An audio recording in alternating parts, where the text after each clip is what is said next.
Another game, another goal for the GOAT, Messi! Sometimes I can't believe we're living this reality. We're living in a reality where Messi is the top goal scorer in the history of the World Cup. Like, I just can't stop thinking about what we went through from 2014, 2015, 2016, all those losses and finals, to now we're living in a reality where Messi has won a World Cup, 2 Copa Americas, 2 Golden Balls, and he's the top goal scorer in the history of the World Cup. Like, it's crazy. I mean, I know I was making this point a lot in my last video, but I still can't believe that. But obviously, I'm reacting to Argentina's last game against Jordan, and where do I start? Firstly, we'll start with the goals. Lo Celso, so happy for Lo Celso to score.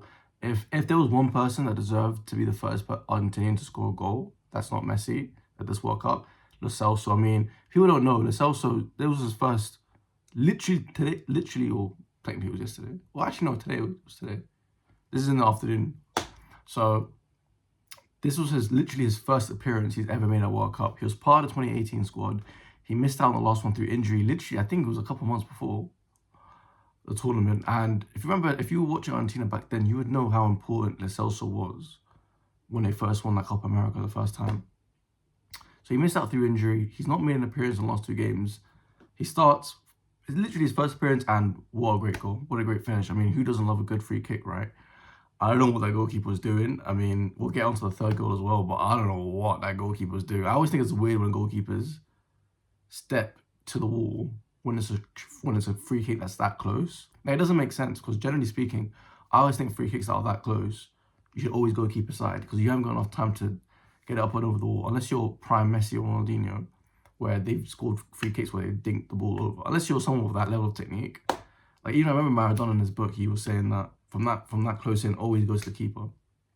So, yeah, I don't know why if you're a goalkeeper, you would step to the wall, because a lot of times that's what ends up happening. So I thought it was really weird, but anyway, it's a great finish from Chelsea. Lautaro, the penalty. Yeah, I thought it was quite a dangerous challenge, to be fair. I mean, I'm glad it wasn't a red card, because I don't think there was any real intent. But it is a high foot, so. And yeah, great finish from Lautaro.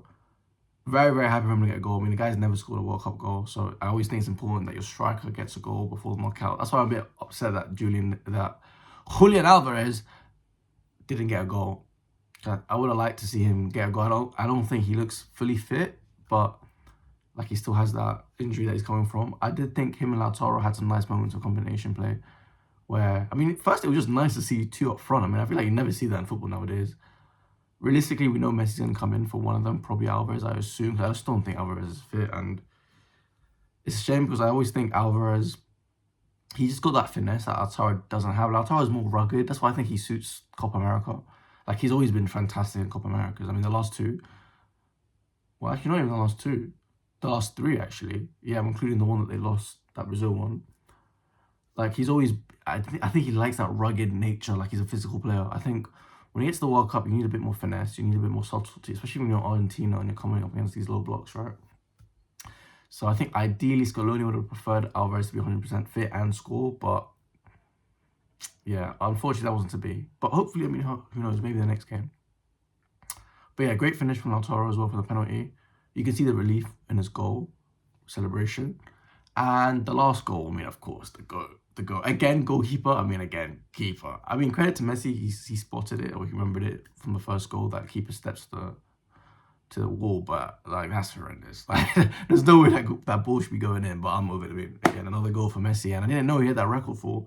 He just had the record for scoring the most consecutive games.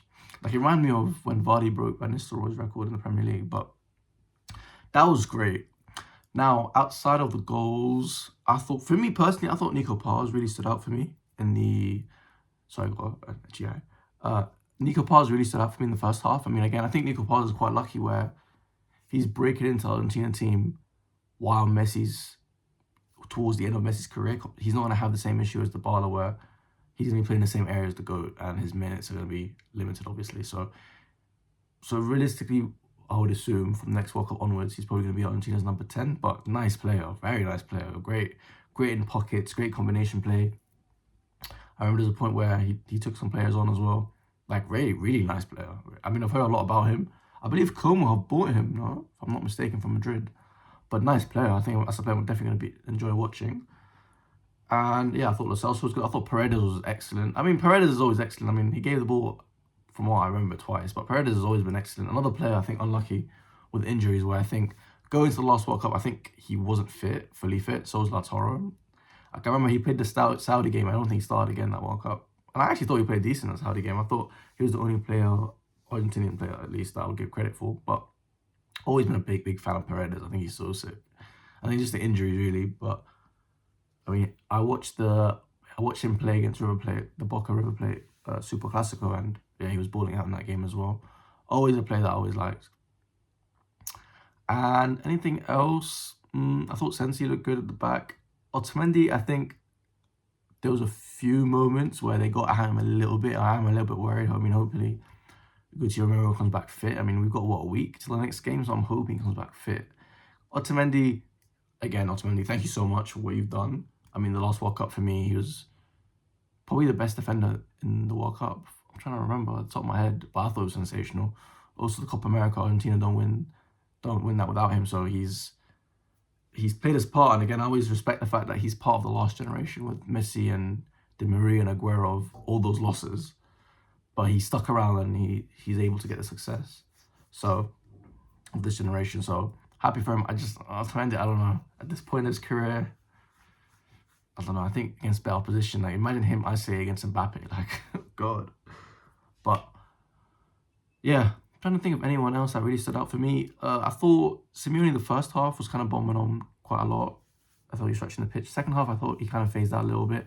With him, I feel like sometimes he kind of lacks quality. Like he gets in the right areas. Like he's a great athlete, but the quality of delivery is not great. Tagliafico has always been like a good, steady player. I've always liked that. Always good technical player.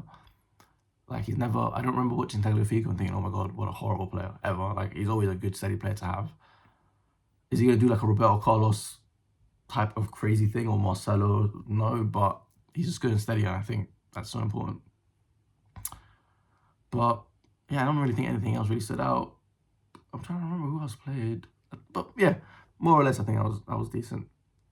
I think obviously now we're going to knockouts, and I think you're getting some people that always get a bit excited. They talk about, oh, okay, well, if Argentina win this game, or if this team wins this game, and then this team, like, who are they going to play? I'm a firm believer of just taking it a game at a time. I mean, I remember the last World Cup, I was thinking, oh my God, Argentina and Brazil might meet in a semi. And then Brazil ended up losing Croatia, so it never happened. But I also think at this point, I watched Tim Vickery, I've mentioned him a few times. He's a journalist I recommend watching. Journalist, he makes videos on YouTube, definitely recommend watching him. He says, just enjoy Messi. We're at the point where any World Cup game, we see with Argentina, that could be Messi's last ever game at this level, at this World Cup. So, in terms of ever seeing him at the World Cup. So just enjoy it. And that's the thing, I'm just, wherever Argentina end up, I'm just enjoying this journey. I mean, I've been there from the beginning. The amount of final losses and penalty shootout losses. But yeah, I'm just enjoying it. And that's what I would say to any Messi fan or any Argentinian fan. You know, we've been through the gutter, so just enjoy. Just enjoy them. I'm quoting Rio Ferdinand. Random quote. Anyway. But yeah, just enjoy, man. Just enjoy. And yeah, I just can't believe the fact that we're here. We're at Messi's most likely last World Cup. It's unbelievable. I mean, I feel like it was yesterday I was watching him being coached by Maradona at the 2010 World Cup. I mean, 06 was my first World Cup, but I was quite young. The only thing I remember from that World Cup was Brazil getting knocked out and me being upset. But yeah, like we're talking, you know, that's 20 years ago, Messi's first World Cup, and we're talking about the last World Cup now. I mean, it's crazy. Oh, wow, I've already been waffling for 9 minutes. Just, I don't know. Yeah, and yes, I do have 2 fans, by the way. I live in England, heat wave and all that. I've actually turned it off because I don't like the sound it makes in the background. But yeah, just enjoy the football, guys. Take care of yourselves, and I'll talk to you soon. Salut!